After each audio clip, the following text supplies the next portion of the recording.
Good afternoon, everybody. Welcome to Seattle Sound Then and Now. I'd always like to introduce my team before we get rolling on this. David Yama, independent film director. He's running the pod today. Our other producer, JP, is... What's he doing? He is working a... Sure he is. He is. It's quite a podcast voice you have, Owen. That's my voice now. I love it. I'm impressed. Something dropped. Finally it dropped. Anyways, David Yama, director, producer of the show. Now we move on to our guest, none other than Mr. Paul Uhlir, the jeweler. How did Cole give you that name, the jeweler? How did that happen? Actually, that dates back to my basketball days in high school. That's right. You're still a sports buff. Played some hoops. You're fit too. I'm fit as a fiddle. I hit some key free throws, and the pressure makes diamonds, and I am the jeweler. Rhymes with jeweler too. I mean, we're off to a start right now. That is so fucking awesome. I love that. Oh my God, I haven't seen you for a super long time. It's nice to see you. Good to see you. So glad to have you on the show. I guess we're just gonna get right to it. I guess my first question is, when did we first meet? Do you remember? That is. When did we first ride? What? When you ask me that, I see myself on Capitol Hill on Broadway near your apartment. I feel like you were in SGM. And SGM was the first band. The first record deal we got was SGM's for punk rock band, founded here in Seattle. And I was wondering that myself, Owen. I feel like it's a combination of playing a lot of shows together, probably shared a practice place at one point. And then we never went to a party or two we together. might have went to a few parties. And kindred spirits, they find each other, right? That is correct. Next thing you know, it's 3 a.m, and we've got it all sorted out. And we're all sorted. We solved a lot of world problems. We did. At a lot of parties. Yep. So I think it's a little vague how we met, but I'm glad we did. Oh my God, I'm so thankful. So the premise of the show, then and now, I like to always start off with the then, obviously. Mm-hmm. When you were growing up and you're hanging out at home. Yep. When you first started listening to music, or you could actually be, I like that. How old were you? Like 5 or 6? God, I don't know, to be honest with you. I remember, I sort of anticipated a question like this, so I thought about it, and I remember Rick Allen's British flag drum shorts for Def Leppard. Yes. Watching that video and going, I want a piece of that, whatever that is. Give me some of that rock. Was that when they Def Leppard put out their first record, On Through the Night? It may have been that. It might have been a little later. He had 2 arms at the time. Correct. Right? 2 arms drummer. He flipped a Corvette and lost his arm. Yeah. Poor guy. Still drums. I'll tell you this, though. I grew up on Capitol Hill in Seattle, and looking through my bedroom, I looked into Stone Gossard's bedroom. And so he had this massive Iron Maiden poster on the wall, and I'm a good 3 years younger, so I was like, what's going on in there? Like, I'm curious, cool I'm happening. Terrified. And then the Green River guys would show up for practice, right? Yeah. I'd watch Mark Arms show up, and Jeff had this big hair, and I was like, God, it looks really cool, and I want in on that. So that's kind of between Def Leppard and that. Were you like when I was living at my folks' home in West Seattle, Mm-hmm. my mom used to listen to Tom Jones, The Fifth Dimension, Age of Aquarius. Yeah, cool mom. Yeah, and a bunch of other stuff.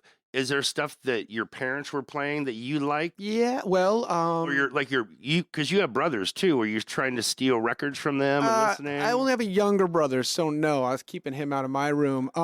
I think about a lot of Fleetwood Mac on the stereo at Yes. my house when I was growing up. Really good memories of sort of warm Sunday nights and that vinyl playing Fleetwood Mac, and that was nice. Right on. As you got older, Mm-hmm. and obviously you have the love of music. Do you remember? Did you start off playing guitar or something like that? Yeah. Kind of dicking around on it. I mean, Because I want to lead up to you being the awesome drummer that you are. yeah. And so how did that all kind of go down? It's interesting, right?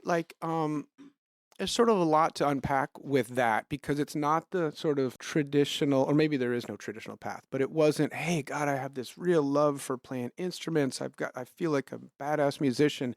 It was more like Cole, who you know, Oh, yeah. who should get on this show at some time, was my, was Petey my best Peterson. friend, Petey Peterson, my best friend in 7th grade. And we're like, we need to start a band, man. Like, that looks like a lot of fun. You probably can get some girls doing it. So Wait, what? I don't know. So we Rochambeaued for instruments, and I lost and got the drums. So You got the drum. so I wasn't like the virtuoso pulled towards musician. It was like, all right, I'll play the drums because we need to get a band started. Sure. But then, you practice and you practice and you get better and better. But that was how I sort of fell into it. Do you remember your first drum kit that you got? I asked this question to Greg Gilmore, and he said the first drum kit that he got was like this Japanese thing, and then he got Funny. like a little 5-piece Ludwig, and he goes, that was a game changer.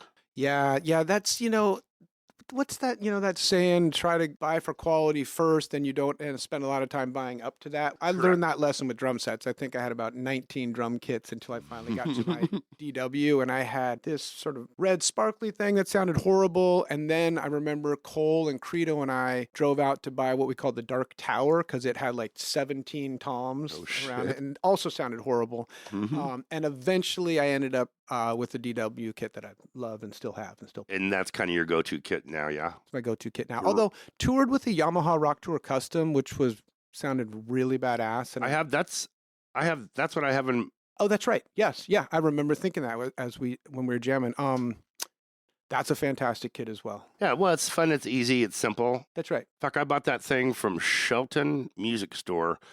It came from the Shelton High School. I don't even know how I got hooked onto it, that it was there. Oh, right. I remember this. I was trying. I got a band room for my sister's machine because we were gonna allegedly do another record, which we might. Who knows? Let's do it. But I wanted to It looks like a kit that Goaty would play. I just wanted to put a band room together where we had like nice, powerful PA. Yep. 2 half stacks, a bass rig for Ivan, and then I bought There it that is, right drum there. kit, and that drum kit was only like $550. It's amazing. But I had to go to Shelton. The gas 200, drum set 500. Exactly. And then I had breakfast. I had to wait for them to reopen the store because I got there around lunch and they were closed. But it was cool to hear what you played up till Yes. now on your DW, and It's a bit of a journey. it's a little bit of a journey, and it's a great journey. And Were you always a Les Paul guy, or?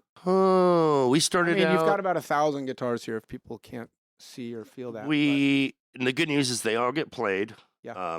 No, actually started out playing Strats. We used to build Stratocasters back in the 80s, and we buy bodies from Warmouth. We buy the bodies, we buy the necks, then we go to the guitar store, we buy our pickups, and we would put them together, and then was it a cost savings thing, or they would sound cooler, or? it was just that we could What you build do. our own guitars, and we'd have Mike Lull, who was a great guitar guy. He'd put Floyd Roses on our guitars Badass. because we love that. Yeah. That was like 1984. We were trying to play Floyd's. We couldn't play them really well, but we were getting the hang of it. Uh-huh. But went from Strats to Les Pauls, and then now my go-to guitars, if playing live, would be any of these ES335s, hollow body. Kind of got into those playing. It's a big guitar. It's a big guitar. I'm kind of a bigger guy. I love watching Alex Lifeson from Rush play these guitars. And even though they're hollow bodies, man, They got a punch. you just get it on. Get it down. Get her done. Let's talk about first. So you met Cole and the fellas all kind of around the same time. Credo. Yeah, we all went to high school together. That's right. Yeah, we all went You to guys high have all been thick as thieves forever. Thick as thieves forever. You guys are like a gang. We're a gang from the tough streets of Madison Park, Seattle. Look out. Those are some wicked streets. I mean, so we were in SGM doing our thing, playing shows. We got, shows with Green River, Love Bone, and then we all went off to college actually. And good run, see what happens.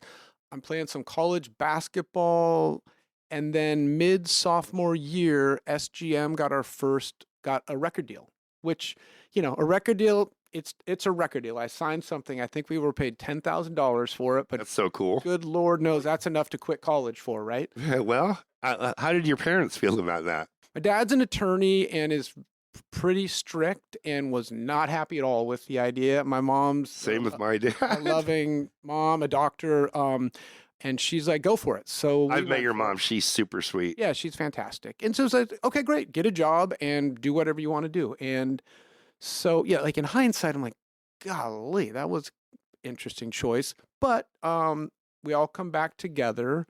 Adam wasn't the singer of the band at the time. We had more of a punk rock singer.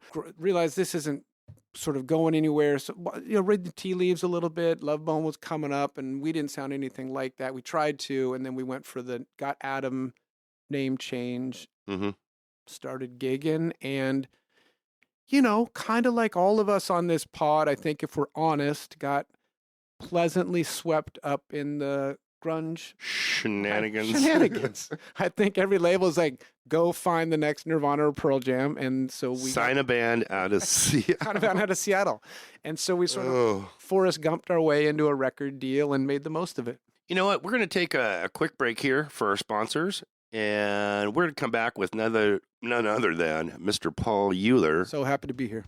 Happy to have you here. Seattle Sound, then and now.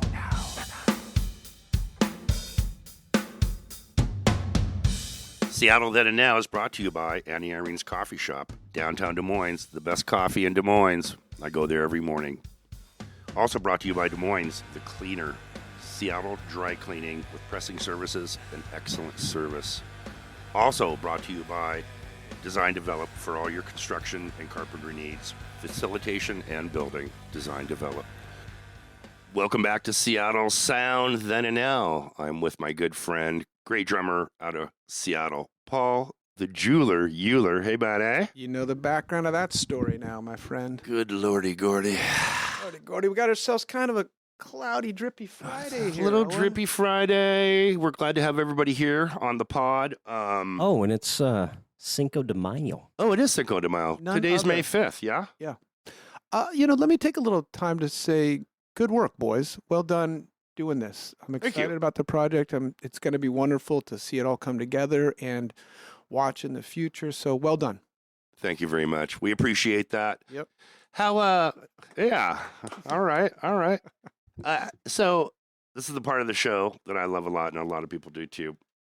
Talk to me, Owen. Name one moment. Actually, you can name as many as you want. What's one of the funniest fucking things that ever happened to you on tour? Funny things that happened to me on tour. Okay. Well, I will tell you this. We were on tour with a band called Sun 60 in like Upper Canada, Toronto-ish area. And we love Canada. We love Canada for sure. We're probably rocking to a grand total of 50, 60 people a night up there. Half wondering what the hell we're doing there and why we're not back. If it's a super small club, that's actually fun. Yeah. Yes. There's an argument for that. Allegedly, if it's a 400-seater. At any rate, about maybe 6 or 7 shows into that, we get the call from our manager, and she says, "Get to Cleveland, boys. You're opening for Alice in Chains for the next 10 days." Hey ho. Hey ho, doctor. So and doctor. So you go from 60 people to a good 8,000, 10,000 seat venues, and the time of our lives, and it's fantastic. I do remember. So, we like to have a good time on those tours, and shocking. Tad was it was us, Sweetwater, Tad, and Alice in Chains. And such a wonderful trip. So nice of Alice to bring us on that. And I just remember it was like the third night of the show, of the tour, and we were about to go on. We're opening. We're about to go on. Everything's great. I'm having the time of my life. And Alice in Chains tour manager comes up to me and he says, "Listen, we can't get Lane rolling right now. Like, he's on the bus. He's not waking up. He's hungover as hell. If he doesn't put on an amazing show tonight, you're off the tour." Because we went and ran around a little bit last night. So I'm getting a little nervous here. This is like the best. I have other friends that happen to Rick Lanigan, Screaming Trees. Yeah. I'm sort of going, well, I don't know if I should be punished for that, but fingers crossed. So we, on tours like that, what I would like to do is get on, get off, and then get to the side of the stage and watch Alice do their thing. Sure. Couple Heinekens in my hand. It was like fucking heaven. Ease the edges. So I'm thinking, okay, Lane, come on, you got this one. And, it's the lights go down. They opened with Nutshell at the time, they sort of walk out, projected up on the scrim. It's so badass. But that Lane's still side stage, or Izzy, I'm terrified. Scrim drops, lights go on, and they go into Damn That River, and he jumps on the net, and the crowd goes wild, and I'm saved, and the night progresses. So that was a fun night. Did you say Damn That River? I did say Damn That River. Jerry wrote that song in my living room when him and Tom were living at my apartment with me up on Harrison on Capitol Hill. I went to work, and Jerry and Tom are still sleeping. I come home, Tom's gone, and I walk in, he's got headphones on, he's at his 4-track. I know, like I write my shit on. With a drum machine, he's like, "Hey, check this out." So badass. And he wrote all the drum parts, so it actually, like when I write songs on my drum machine, I just use shit that's already in there because boom, bop, boom, bop. I got ADD, FBI, CIC, CIA. I fucking got some issues going on, so I don't want to mess around. So he's writing he's writing Sean K's parts. Yeah, well, ish. Just so he could bring the song in and say, "Hey, hey boys, right? Yeah, hey now." But I do remember that. But I like the fact that it's incredible. It's incredible. Lane comes out and saves the day, rocks. It happens all over again. Golly, I mean, when you're that young, you can sort of do it and do it over again. Did you like being on tour? Trick question or what? I don't get it here. No, no. Yes, I friggin' loved being on tour. I didn't so much. I was in love with a girl named Kristen Carrington. Okay. I know her well. Fantastic. It was a curse and a blessing. And I missed her. And a curse. I missed her so bad. I even flew home from New York for like 24 hours to see her. I was just... Wow. Okay. All right. I could see that. I had to borrow the money to get home to see her. You were lovesick. I was. Poor kid. And then we get back from a tour. We had a great outing. Oh my God. She breaks up with me and she's dating the drummer in Mean Tangerine. Remember? I do. Dustin? Son of a bitch. Pretty good drummer though. Pretty good drummer, that little prick fuck. Yeah, little prick fuck. No, I was, I mean, I'm going to age ourselves, but it wasn't that we didn't have cell phones and we weren't FaceTiming back then. So it was plugging quarters into the phone. And for me, it became sort of two separate worlds. Do you remember when you came home and you're like, were you grateful to be back home or did you come home? I missed home. We get home and then I'm like, I don't know what to do with myself. When are we leaving for the next tour? It was this. Yeah. Yes, absolutely. Back and it was struggle. We would have, when we all were at home together and it would coincide and we'd have time to do things like MYTYWATER and to jam. It was fantastic. But if you get the word, hey, you're going out and you're opening up for some cool bands. We, Candlebox was practiced next to us. We were signed. They were just sort of some band. All right, whatever, guys, come open up a few shows for us. We'll help you out. Let's show you how this goes. And next thing you know, they have #1 album in the country, and they also took us out on the road. So like, I remember being in Poughkeepsie, New York, and you do that trick where you're like, hey, light up the crowd, right? So they light up the crowd. I'm like, wow, there is a lot. It's like a hockey arena, and there's people way over there. And I was like, good work, Candlebox. Like 5,000 to 8,000 people, new band. They got signed to Maverick. Yeah, and wrote some amazing songs, and were really great to Sweetwater. And so, like, you give me that opportunity, like, let's go. Let's go tonight. I became really good friends with their guitar player, and we're still good friends. Good. I didn't really know, and I know all the guys. I I don't know that I've ever actually formally ever met Kevin Martin. Great guy. Still like killing it. Like the Candlebox, I feel like they're playing 5,000 seat arenas still, like in the South and Yeah. up here. Amazing. And Barty's a fantastic dude. Went on to become a lawyer, which is cool.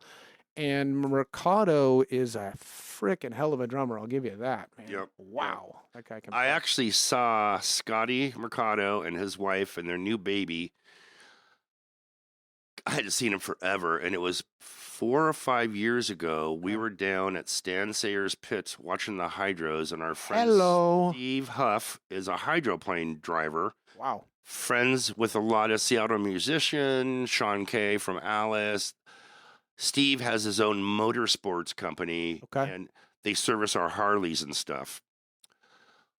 And he's also like this crazy race car driver, hydroplane driver. He's got a need for speed, is what I'm hearing. This dude is fucking a badass. So I'm down. He invites me to come to the pits. I got my pit pass on. I got my Steve Huff racing shirt on, and I'm helping him like pull a motor out of a hydro. And all of a sudden, Scotty Mercado and his wife show up. And they got a little baby. At that point, I went, it was hot. Yeah. You know, it's in August when they do the races down to Stan Sayers in Seattle. And I go and sit next to them. They're in the shade, and his wife is feeding the kid a bottle. And I'm like, can I feed the kid? Next thing you know, you still got motor grease on your hand. I'm cradling a 1-year-old little itty bitty baby, and he's sucking on his bottle. I'm like, that's a little heaven on earth right there. And then I'm like, where did they go? And Steve's like, oh, they went to the beer garden. You're now a babysitter, Owen. But the good news is you're making $17.50 an hour, so let's move. I need a raise. Damn it. But it's super fun to see him and his family and feed his baby a bottle. Yeah. Listen, if you're listening to this pod, continue listening. And then when you're done, go put on that first Candlebox record and listen to the drums. There's space in his fills. The rhythms are incredible. It plays a very big role in, I think, how big that record was. I think that you and he as drummers have all of us have our own similar style on what we do for guitars, bass, and drums. Yeah. But you guys have a thing along with Dave Aberrizi and Greg Gilmore. What you just said, there's room to breathe. And a lot of drummers way back in the day, and I'm not capping on them, they're great drummers, but they didn't. There's a certain thing about understanding a song, not just, we're jamming. Yeah. So, no, that's right. That's, well, listen. How do you leave space for the vocal, that certain little guitar, je ne sais quoi part, that it just is something magical about it? Yeah. You know what's interesting? Like, for one, to be even put in the same breath as the Greg Gilmore, the fucking such a good drummer. All the guys, Dave Aberrizi is, it's amazing and also like hard to take a little bit.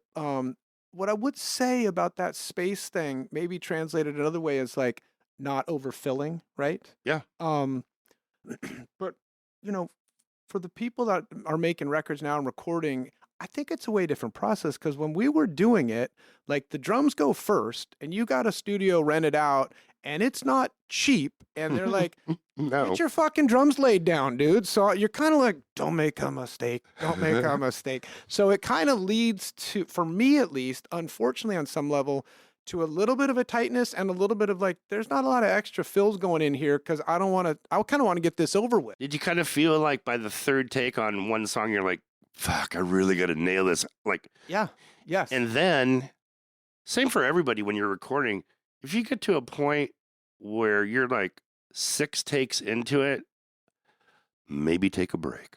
Maybe take a breather, because everybody's starting to get a little stressed out, right? And what you said too, so people now, they make fucking Grammy award-winning albums in their fucking bedrooms. Right, and there's less pressure. Well, you know, it's what's interesting. And they're not spending $1 bazillion. No, it's doable.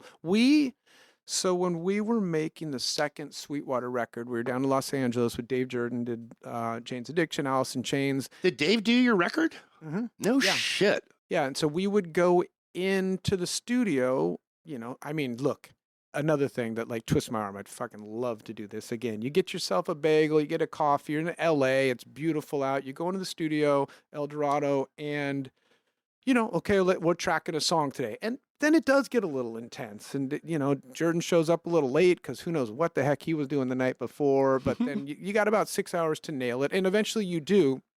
And then so you go back to your apartment where you're staying, where like Kid and Play was staying and Jeremy Piven was staying too, up and comers at the time. Yeah. But so what do you do? So we had a 4-track down there, and we made another record in the evenings, which we end up calling the Park Boys, which was sort of a different. I remember band. that. Yeah. And it was like the opposite of recording with Jordan, where it was like structured and the songs. It was like, fucking who cares? I'll sing this one. Cole, you do the drum Super track. organic. Oh, super organic. That's fun. Playful, fun, and there's an argument that it sounds better or as good, and maybe not sonically, sonically, but like it's loose and fun and it's cool, right? Which brings me to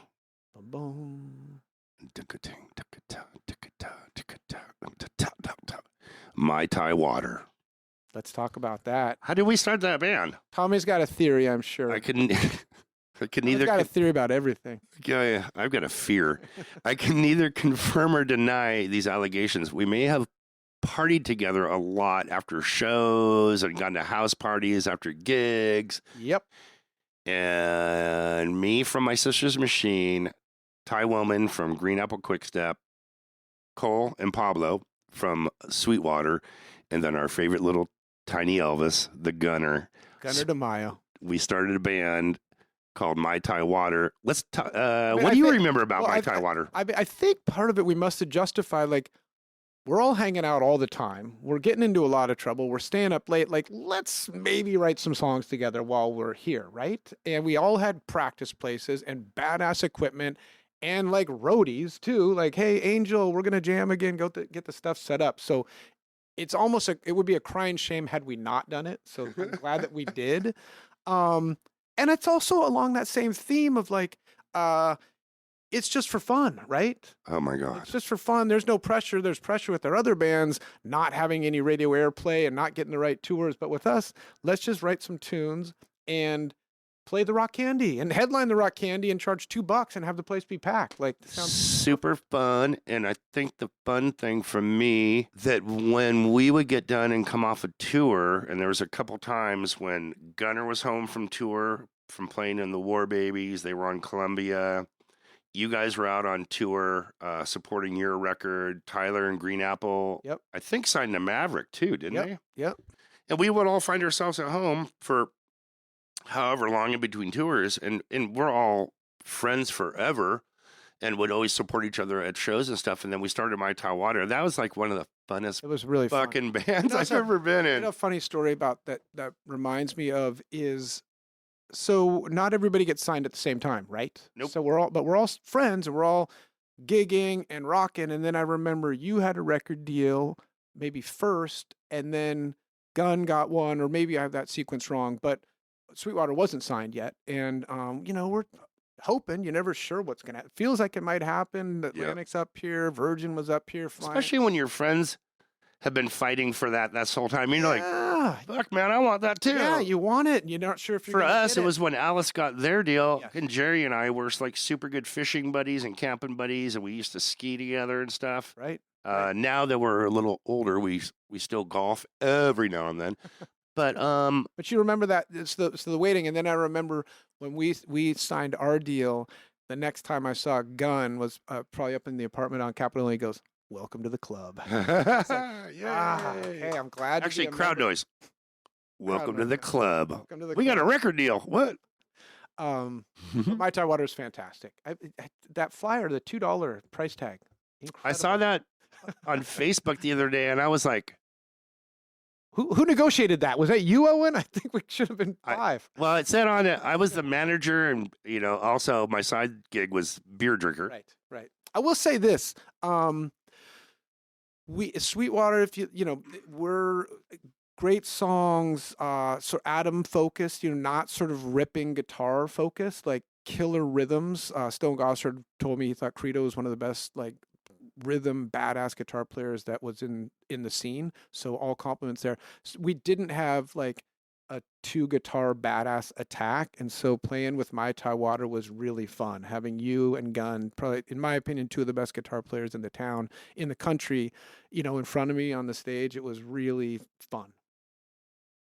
Just thinking about it, I feel hungover now. Dave, do you remember that band, MYTYWATER? Have you heard of it? So I started to look that up after. By the way, just so everybody, we're talking to Dave, our producer and our director. Dave's like half our age, but he still loves the Seattle scene. And he's the one that actually somehow tricked me into doing this goddamn. This is why I'm down here right now, Dave. I know. Oh, Well, one of the big things was, I mean, of course, because I'd listened to your music, and I thought right away, this guy's voice. Well, he's got a face for radio and a voice for radio as well. He's got a face for radio and a voice for TV. What are you doing now? I know you've got kids. Yeah, let's catch up here, Sergeant Buck. I mean, it's a long way to the top if you want to rock and roll, right? And so we got dropped at I think I was 26. And I look back on it as a sort of a blessing and a curse. And the curse being it sucks to get dropped. The blessing is we got dropped. Yeah. So unless you're going to be as big as Alice and Pearl Jam and write fucking amazing songs like they wrote and become, very successful and wealthy, I think it's kind of a tough slog. And so got dropped and sort of stumbled into advertising of all things. And I started an advertising agency, and that's what I do now. What is your company called? It's called Ad3.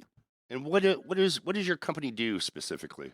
Companies come to us to drive them customers online. So if you have a product that you need to be sold online, come find me at Ad3 and we'll do it for you.